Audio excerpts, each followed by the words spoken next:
Yes. Yeah, now it started recording. First of all, thank you for doing this. And I want to ask you, what first sparked your interest in archaeology and what led you to specialize in prehistoric art? Well, it goes back a long, long way, in fact, Eldin. In fact, I would say back to the 1970s in many respects. I studied art at art college, and before that, I was obviously interested in art. So I did fine art, graphics, and photography. So there was my I suppose, my foundations for understanding archaeology in some respects, the idea of recording. So I studied art. Although I did fine art, I did have a real keen interest in photography. And I'm not talking about digital photography. I'm talking about photography in the old-fashioned sense, where you did your own darkroom. I did black and white and color. And I learned from a very inspirational person who wasn't inspirational, if you get my drift. He was very much a technocrat, a gentleman called Len White. And Len White worked for the RAF, the Royal Air Force, in World War II, taking photographs from bombing aircraft across Germany. And he knew about the technicalities of photography, and he taught them to me and my fellow students back in the late 1970s, early 1980s. And it's from him I developed a very keen interest in then what we call wet photography. When it came to digital photography, I had to completely relearn and re-educate myself into understanding how this new technology works. And so I can compose images, I think, very well. I understand about lighting and studio photography, and that really was a great help for me when it came to looking at rock art, because obviously you look at rock art in studio conditions. You need good lighting, oblique lighting, which is lighting from angles in order to tease out engravings. And also you need to understand about color as well, if you're photographing color painted images in rock art. So that's where it all started. Can you share one of your most memorable experience while researching or discovering art?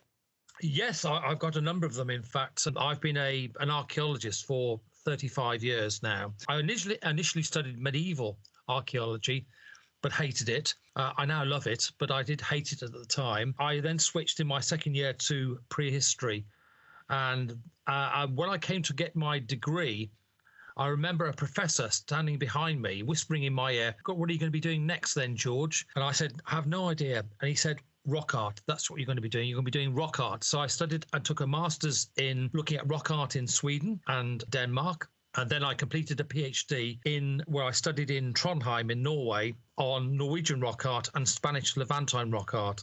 Both the master's and the PhD relied heavily on producing good imagery for my two theses. So really, in many respects, I developed a skill for photographing art. And it took me all around the country and then all around the world. And I suppose the most memorable time that I used photography and looking at rock art was in Malaysia in 2008, where I was part of an educational team working for Nottingham University in Kuala Lumpur. Part of the project was to teach, obviously, students the virtues of rock art research, because at that time, rock art research was known about in Malaysia, but it wasn't really taken seriously. It is now. One of the excursions we did was a couple of sites in Kuala Lumpur, looking at the most exquisite painted rock art I think I've ever encountered, which was animal-based or figurative-based, with lots of animals, human figures, geometric forms. It's there I developed an interest for not just the colour, but also manipulating the colour as well. And a little bit later on, there was a thing called D-Stretch, which came into the rock art toolbox for recording. And decorrelation stretch is an algorithm, a desk-based algorithm, which looks at reds, yellows and blacks pigments, and will then turn those very faint colours, sometimes which we can't see with the naked eye, into something meaningful. And it was from that set of images that I used and then put into D-Stretch maybe 2 years later that I got the most remarkable imagery of the painted rock art of Kuala Lumpur and Malaysia. And then I took that, or started to explore and look at potential rock art in other countries, and in particular in the British Isles, because in the British Isles, up until 2003, we had no recorded painted Palaeolithic rock art at all. And in fact, it wasn't actually 2003, it wasn't until 2010. But in 2003, I started photographing using different algorithms to try and tease out the different colors that work I considered to be of human agency and not natural. It was successful, and now over the last 3 years, so since around about 2021, since COVID, of course, when I had a lot of time on my hands, we all did. I've managed to relook at a lot of these images using the new algorithms such as D-Stretch, and I've started to find very interesting sort of new rock art from around about 7 sites in the British Isles, which are painted. One of them is at Creswell Crags, which I'm just about to publish, in fact, and one at a place called King Arthur's Cave. Using the algorithm, I've managed to tease out some really quite interesting, exciting new paintings. So I'm very, very pleased about that. And it's not just paintings I'm interested in, but I'm also interested in engravings as well. And probably my most important find, my most important discovery for my career is that in 2010, I was taking students from the university where I taught, the University of Bristol. I took them to a place called Cathole Cave, which is on the Gower Peninsula in South Wales. And in terms of the paleoenvironmental history of that area, the glaciers had come down so far, but about 2 or 3 kilometres to the north of this cave site, 20,000 years ago, there would have been a 2-kilometre wall of ice. And for some reason, modern humans wanted to settle or use the cave seasonally, maybe in the summer, hunting the megafauna, such as mammoth, horse, bison, elk, reindeer. And then maybe in the fall or the autumn, they would then move southwards to warmer climes and then come back in the summer following those migratory herds. Somebody about 15,000 years ago, so 13,000 BC, decided to engrave a reindeer on the back of a panel at this cave called Cathole. And in 2010, I was with a bunch of students. I said, right, off to the pub. That's what we all do in the UK and certainly do in Sweden. I know this. We then ventured to the pub. However, I stayed behind for maybe 2 minutes and just have a quick look around the cave. I wasn't really looking for rock art, but I went to the back of the cave to this very, very tight niche. And there it was, this small engraving, maybe 17 centimetres by 11 centimetres, an engraving of a reindeer. Now, what was remarkable and in good fortune for me was that there was a stalagmite flowing over the head and the antler set of the reindeer, which would allow me to make a date. And what I mean by that is that the artist would have put the engraving at some point before 15,405 BP before present, when the flowstone started to flow over the antler and head of the engraved image. I managed to get 4 dates, the earliest being 14,505 before present, which made it one of the oldest engravings of Paleolithic age in the British Isles. And since then, I've made another 6 discoveries of Paleolithic art, looking for specifically for Paleolithic art within the southern part of the British Isles, where obviously the glaciers were not present. So it's been a remarkable sort of history and journey for me since 2010, making all these discoveries. And it's not just within the British Isles, but we're also using the algorithms, the D-Stretch algorithms, and also dating techniques with other sites around the world. Wow. Wow. I noticed that you are writing book, or you've written a book about whales. Yes. This is actually my 52nd book that I've either edited, written, or co-written since my career started. And the first book I wrote was in 1994. In many respects, my focus has always been on rock art, but also I have a keen interest in megalithic chambered tombs, dolmens and passage graves. I've had an interest in those 2 particular aspects of prehistory. I'm just about to publish a book on the dolmens, or the Neolithic chambered tombs of Wales. However, incorporated into these monuments, on some of the monuments, is rock art. So we have cut marks, we have linear patterns, we have an interesting sort of repertoire of a pictorial language, which we obviously don't know what it's about, but it's always featured, usually on the tops of capstones of these large stone monuments. and they always point upwards. And the cut marks tell me that we'll be looking at some form of representation of the star constellations during the Neolithic. Now, the Neolithic period, for your listeners and viewers, is between 2000 and 4000 BC in northwestern Europe. So it's within that 2000-year period that an awful lot of these structures are being constructed by communities to venerate their dead. And part of that veneration process is to give grave goods, and also, more importantly, on 10% of these monuments. In Sweden, you also have the Bronze Age and Iron Age people also marking these monuments with boats and sun discs and human figures and animals. Again, quite an interesting repertoire, slightly different change in the repertoire that we have in the British Isles. Ours is far more sort of simple with simple cut marks, but in Sweden and Denmark, it is far more complex. Do you know about Butmir? I think it's Neolithic from Bosnia. They made sculptures and they are all of African origin. Yes, they look like African people with big lips, wide noses, elongated skulls, not like modern Europeans that live there. That would make some sense because, as you well know, again, my colleague Genevieve, who you've interviewed previously, we've been involved in quite a big project, in fact, several projects about movement of modern humans around the world. And one of our particular interests was working in the Middle East, in the United Arab Emirates. And we were looking at rock art, but also looking at archaeology in general. And one of the hypotheses is that the second out of Africa colonization of the globe occurs from the eastern part of Africa, moves northwards into the Persian Gulf. One strand or one part of the community moves to the east into India, and then on to Central Asia, and then into Australia, and then into North America. And then a second strand moves into Europe, what I call a cul-de-sac, which is basically a no-through road.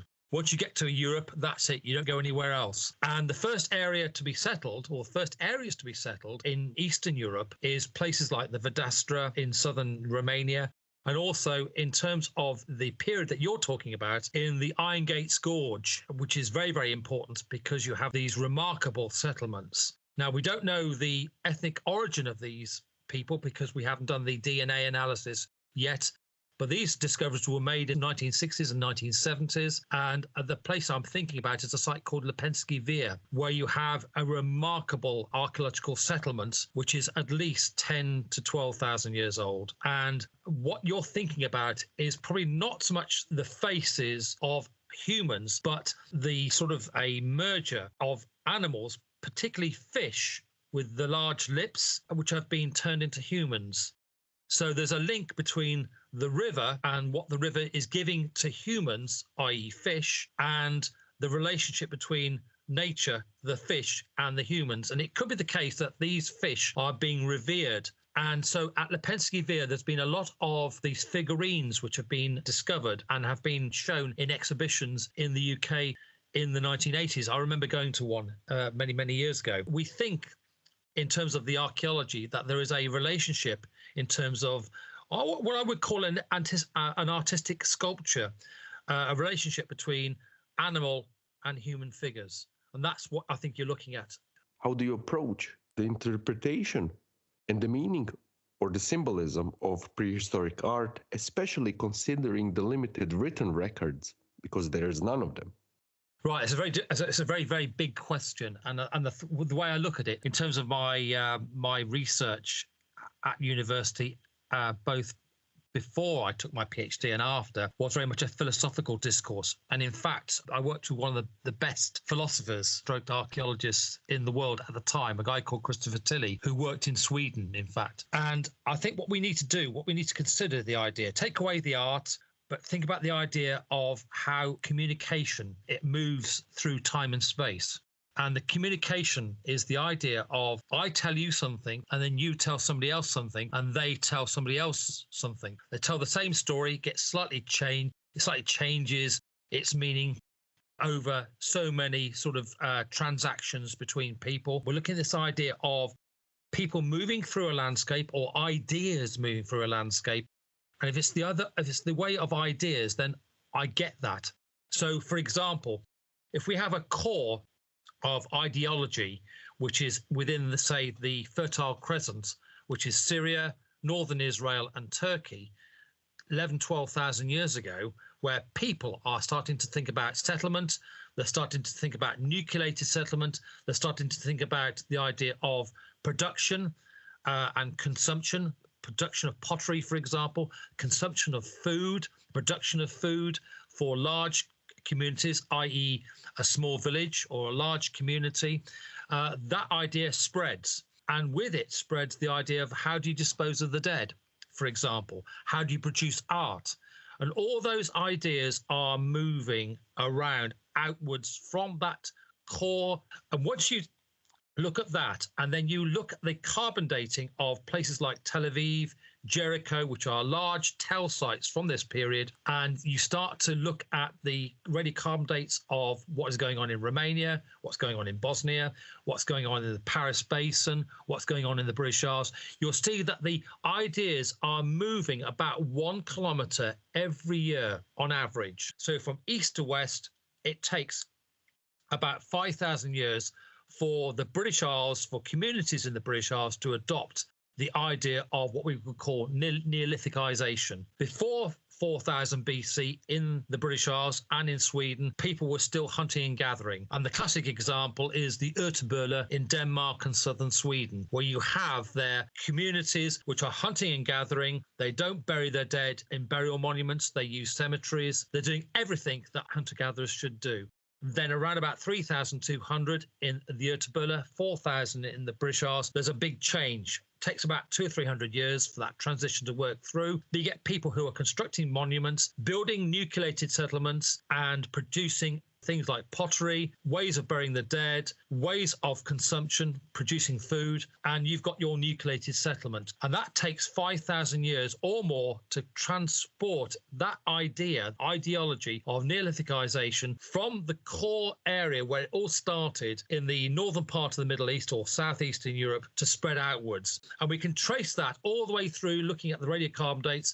So if you look, for example, at the linear band Kremik in Germany, Poland, Czech Republic, which is the idea of longhouses, that occurs around about 6,000 to 7,000 years ago. By the time that idea gets to the Paris Basin, it's moved 1,000 or more kilometers to the west, and then you get that developing. And 1,000 years later, you get developing in southeastern England with the long mounds and the long earthen mounds you get there. And they're basically, you can trace the style, the architecture, the consumption, the artifactual evidence, and probably now the DNA of that ideology changing quite rapidly from hunting and gathering 13,000 years ago in the Middle East, becoming Neolithic, and that Neolithicization spreading outwards, both not just westwards, but also eastwards as well, into the Caucasus and into the rest of the world. One of my colleagues, Chris Chippendale, he said, it's a very interesting and poignant remark to make. He said, we are still Neolithic.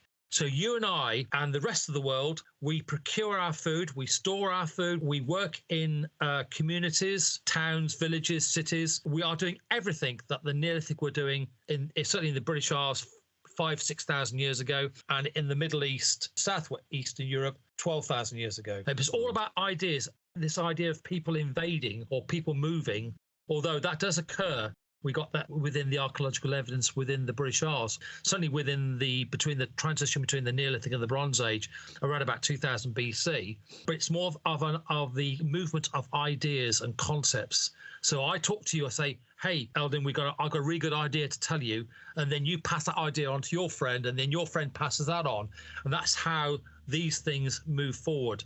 And again, if you look at modern graffiti, one of my big things is modern graffiti and also hip hop. Hip hop came from America. It didn't invade Britain or Europe. It came in through ideas. The youth wanted something to look to and to identify itself with. So it took on hip hop music and it took on graffiti. Let's go back in time. The ice cave paintings of Europe, such as Lascaux, Altamira, and so on, are very iconic. But what do you think these paintings tell us about these people who made them? Again, another very difficult question. I mean, I'll put this in another way.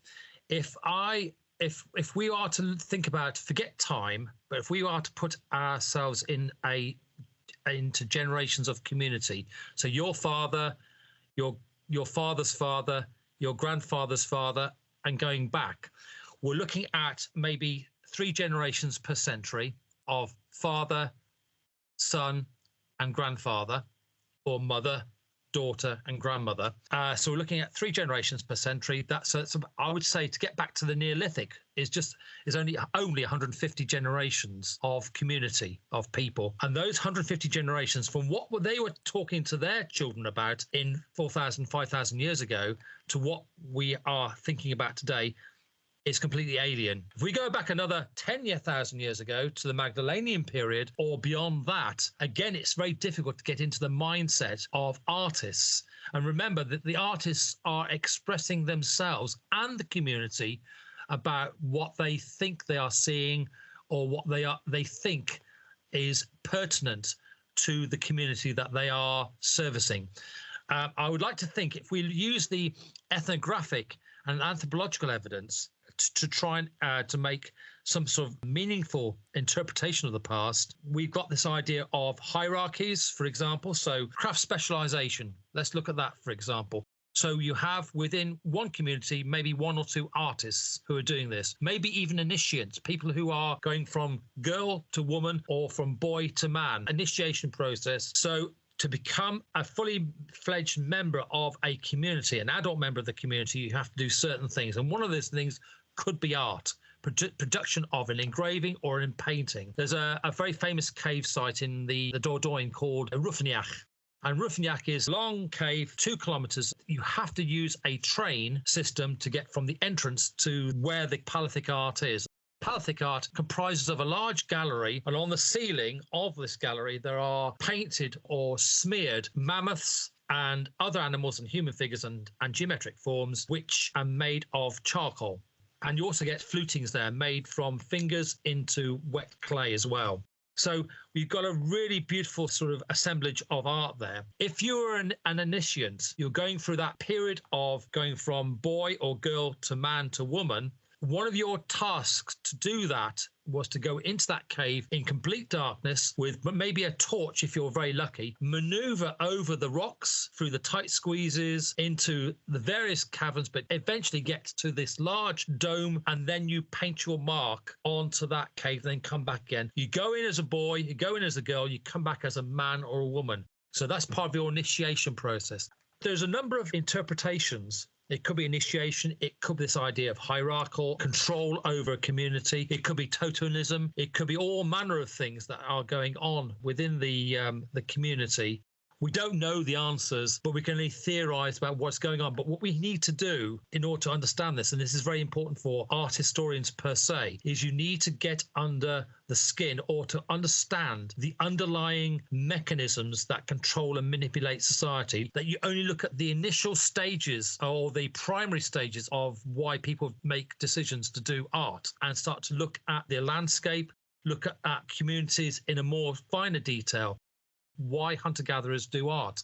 We don't know the answer. We can look at the ethnographic and anthropological evidence, and there are some very good answers there. We have to be obviously very, very careful, because I'm thinking with a 21st century mindset. Also, more importantly, that the people we look at today are also looking at their world with a 21st century mindset. So it's very difficult to get into the heads of our ancients 10, 15, 20, 30,000 years ago. And so when you start to look at the development of an artistic endeavor certainly within Western Europe, how do we, make an assumption of what is going on in Chauvet, for example? My colleague Jean-Claude has done a lot of work at Chauvet, come up with some very, very interesting ideas. He follows some of the work of David Lewis Williams and Thomas Dowson in terms of emptoptic visions, this idea that you go into trance, you wake up from trance, and then you paint or you carve your images that you saw within your trance, your dream, and then you can turn that into a narrative. there's that sort of thing we can think about. But again, the complexity of Chauvet, and you compare that with other cave sites around southwestern Europe, and you have a similar sort of scenario going on, which is inbred, as you say, within all of us. And I dare say, if we were to look at another part of the world at the same time, we'll be seeing a similar sort of art going on. So, for example, the new discoveries made in Borneo and Sulawesi in Indonesia, for example, which have dates of now around about 52,000 years ago. I just read 54. 54,000. I beg your pardon, I'm 2,000 years out. But 54,000 years ago, what the hell is going on? Why should two communities, one based in Europe, one based in Indonesia, and let's face it, there's probably elsewhere which we haven't discovered yet, why should they be producing figurative images of animals which are anatomically correct, so correct that people like you and I can identify them and put them into a narrative, into a story? What the hell is going on? And why is it happening roughly at the same time? Within 20,000 years of that art and the art in Chauvet. How this idea of producing art is inbuilt within our psyche when we come to producing rock art. And the same thing is with lithics as well. If you're producing stone tools, I could pick up an Australian hand axe, which is 250,000 years old, from the Middle East, and pick up one in England, and both are exactly the same. They're both ergonomic, they're both symmetrical, they're both roughly the same sort of size, and they both do roughly the same sort of job. But for some reason, two different communities, which are separate from maybe 4,000 to 5,000 miles or kilometers away, with the same mindset to hunt and gather, are producing tools which are identically the same. It's an interesting point to consider. Yes. How do you think prehistoric art and modern art are connected, if at all? And what can prehistoric art teach us about early human cognition, communication, and culture? It's two questions, but they're related, I think. Beauty is in the eye of the beholder. You and I would look at a painting, for example, could be totally different. We have probably a different emotion, a different view on this, but the artist is the key. The key is what he or she is painting or engraving on that rock surface in prehistory. He or she will have some concept of who sees it, who doesn't, who understands it, who doesn't. And again, if we consider that rock art in prehistory, like painted rock art in the medieval period, for example, in churches, that there is a clear, distinct line between those who know and those who don't, or those who understand and those who don't understand, then that is quite important. So I've used a term before in my writing called restricted visual access. So basically, if I'm painting something in a cave and I don't want anybody to see it, I will go to the back of that cave in the most obscure place I can think of, make my mark, and then come away. And only I and maybe only a few other people would know about it. I think that's an important point to consider, this idea of restricted visual access, but also restricted knowledge as well, because art is also a device, in my view, for power. So if you go to a modern art exhibition, for example, you have to talk to the artist in order to understand what he or she is trying to portray. And a good example of that is Salvador Dali, Pablo Picasso. They were surrealists. They were producing art which only they could understand. So if I put in front of you now, and you didn't understand about surrealism, if I put in front of you now Picasso's famous painting about the 1936 Spanish Civil War, you would find it very difficult to understand. You could see the pictures, you could see the pictorial imagery of the figures that he painted on that canvas, but you wouldn't know where it came from. You wouldn't know the context. And the context is extremely important. And this is where the idea of power, the power of the artist, comes into play. So the power of the artist painting the cave walls of Chauvet or Ruffignac or Lascaux or Altamira, they would have a power, a knowledge, a context to produce that art. And it could be the case that when we look at a sleeping bull or a bison on the top of a ceiling in Altamira, we can't just say, that's a sleeping bison above me. It could have a metaphor. It could be a sleeping member of the community. It could be someone dead or something like that. Likewise, when we're looking at a Picasso or a Salvador Dali, we have to know the context. And if we don't know the context, we can't make a meaningful interpretation of that art. So for me, it's to try to figure it out. Was it ritualistic? Was it communicative? Or perhaps even recreational art. And I have so different answers from different researchers that I'm more inclined to say it's all of them. I think you're probably right. I mean, I would embrace it into two things: social, political. And I think there's a lot of politics both within modern art, as I've intimated with the Picasso's work on the 1936 Spanish Civil War painting that he did.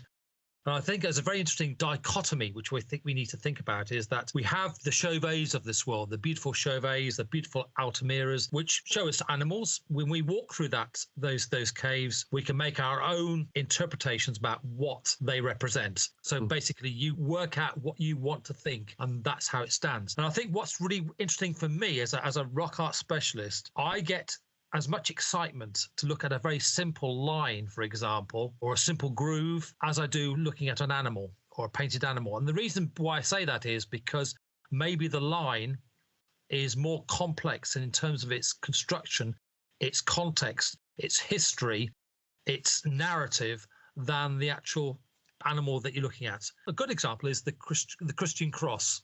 There we are. Christian cross, which we see in a lot of contexts. And if you've ever been to Jerusalem, which I have, in the old part of Jerusalem, a lot of the churches there have multiple crosses. People who are strong believers in Christianity put their crosses all within obviously the Christian sector of the old city of Jerusalem, because they're very passionate about what they believe, etc., etc.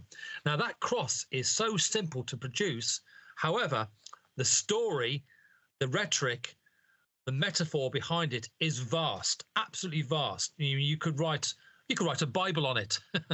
Those very simple marks we see within prehistory, we take for granted. For example, I've been working a lot on cut marks, which are very simple circular marks, which are gouged into usually sandstone in the British Isles. You've got them in Sweden as well. You've got them on top of megalithic monuments, and they've been gouged. What do they mean? They're so simple to produce, but what do they mean? By the way, recently they discovered maybe 1 kilometer away from where I live, a place called Sandarna. They discovered they discovered Neolithic village, and nobody in Gothenburg knows about it. Yeah, but I will try to spread the word. Yeah. Anyway, sorry. We digress. Yeah, it's a tangent. Don't worry about it. To what extent can art be considered a form of language, and how its quote unquote unspoken message compared to the written or spoken word? Does it make sense for you? It does make sense. I have an answer for that one. How many letters do we have in the English language? 27? 26. That'll do. Okay. So we have 26 letters in the English language, and if we jumble those letters up, we can make words. And if we jumble those words up, we can make sentences, and then we can communicate. So we're communicating now with so many letters in so many words, and we're having a conversation. Well, likewise with rock art, if you look at, say, for example, megalithic rock art, which is between 2,000 and 4,000 years BC, so 6,000 years ago or thereabouts, we have a generic 13 types of symbol which is used. We have circles, we have concentric circles, we have zigzags, we have chevrons, lines, cut marks, etc., etc. No figurative, well, usually not much figurative, but it's usually geometric forms. If you were to arrange those in certain ways, so for example, if you had 4 cut marks and then 2 lines and then another 4 cut marks and a chevron, say, you are trying to communicate a message to a reader, to an audience. And I think this is how rock art works. If you are driving down the motorway and you come across this big, beautiful golden M on the motorway on a big sign, what does it mean to you? Yeah. American corporatization, there's a clue. Hamburger, there's another clue. It means McDonald's. So that golden M tells you, the person who is driving the car, the audience, that you're coming close to being fed. If you like McDonald's, I don't personally, but no, I don't eat meat. Right, nor do I. But the golden M, for many people, means food. Okay, so that's how That's how a sign works. The sign is a grammar which tells you, the reader, the audience, that the golden M equals food, KFC equals food, etc., etc. So the idea of signs is very, very important. So again, just to think about how powerful those 26 symbols are and their connotations associated with them. Likewise, when we're looking at megalithic art, we're looking at maybe 13 or 14 generic symbols, which could easily be equal to something as complex as our alphabet. If we go back even further in time, if we look at the Mesolithic, which is in terms of northwestern Europe between 4,000 and 10,000 BC, within that on decorated bone and antler and amber from Sweden, Denmark, and to some extent to the British Isles as well. We've got a series of very simple marks, but nonetheless, they could represent some form of meaningful, I won't say language, but meaningful communication that people understand. We go back even further to the Paleolithic, the Upper Paleolithic, from, again, in northwestern Europe, from 10,000 to around about 40,000 BC. We've got signs there within caves. And again, we have to think about two things. First of all, accessibility, and more importantly, do we, the audience, the readers, understand the art? What is art for you? Art for me is not so much what you can see visually, it's the meaning behind the so-called art. And in fact, I have a problem with talking about rock art, because I would call it a visual way of communicating rather than the aesthetic of art. So that's what I think it is. When we're looking at the beautiful animal figures at Chauvet, Lascaux, Altamira, etc., behind every image that's painted, there is a meaning to that image and why it's there, and how it's positioned, what it's doing, and it could be the case that we're looking at metaphor rather than anything else. So my argument is that the aesthetic, I'm challenging the aesthetic and suggesting that there is more of a rhetoric and narrative behind the image that we're looking at. So that gives you some idea about the thought processes of the artist and what he or she is trying to say. If you could have a possibility to have a dinner or going to a pub with anybody in the history, one person, group of people, and the language barrier is not the problem, who would it be and why? Right. Well, at the moment, I'm working on a cave in South Wales, one of my projects, and the cave was visited by two men. I don't know. I know one of them who is very, very congenial and very, very interesting to talk to, was the Abbe Boreal, who was really the father of prehistory. And he visited the cave in 1912, and he was with a geologist called Professor William Solis. And I would like to have a beer with them, I think. I probably would have to have a cigarette as well, because Broyle smoked for France. He was a chain smoker, so I'd have to join him in with a cigarette. I don't smoke personally, but for that one occasion, I would probably have to hold a cigarette at least and have a chat with him about his views on art. Remember, he, in the early part of the 20th century, was really doing a lot of the verification processes of visiting art or cave art and verifying it. And because of him, he actually was really the father or the instigator of the idea that art did or was being made by people from the Paleolithic period, and it wasn't fake. Because remember, before 1902, Altamira had been ignored by scientists, and I think about the Frenchman Cartier, who was against the idea that Altamira could actually be genuine. So really, in many respects, we have to thank people like the Abbe Boreal for that. And William Solis, I somehow think he'd be an interesting person to talk to in terms of geology, because that's partly part of my research background as well. So those two people, probably. And the last question is, how would you like to be remembered? I don't want to be remembered. I'm not really that interested in that. I'm interested in what I'm doing now, If my name comes up in about 100 years' time, and I can look back as a ghost, or I don't think, because I don't believe that up there, I don't believe down there either. But I came back as a ghost and I saw my name, I'll be a bit of a smile. I may even have a ghostly beer as well. But I'm not really too bothered about it, because remember, you're only as good as your last book or the last academic paper that you wrote. And it's interestingly that my professor was Chris Tilley, who I got a lot of admiration for.